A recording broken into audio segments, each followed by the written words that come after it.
มาพอกันอีกแล้วน้องพี่น้องเนาะคลิปนี้มีรถดีราคาถือมานำเสนอเก่าเลยพี่น้องเป็นสีฟ้าเนาะสีเป็นอย่างไรแล้วก็มาลองเบิ่งตัวจริงกันเลยเนาะเอาคันนี้สีฟ้าดำนะพี่น้อง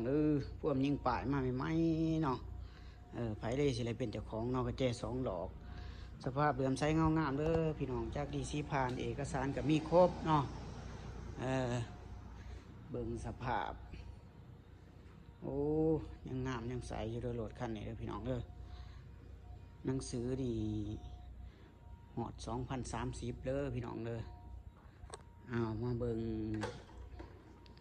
สตาร์ทตัวจริง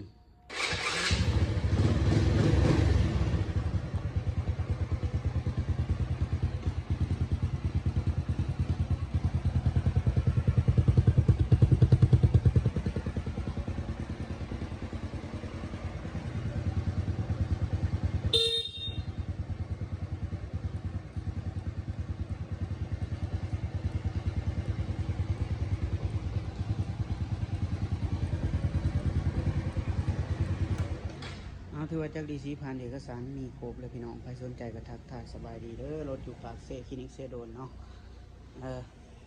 บ่สื่อบ่หาบ่เป็นยังมาเบิ่งตัวจริงได้ร่วมกันราคาเนาะคันนี้ราคาปันขี่พี่น้องเนาะตามแข็งฝากให้พี่น้องเอาฝากกดไลค์กดแชร์กดติดตามคือเก่าพี่น้องพอกันคลิปหนาเนาะขอบใจ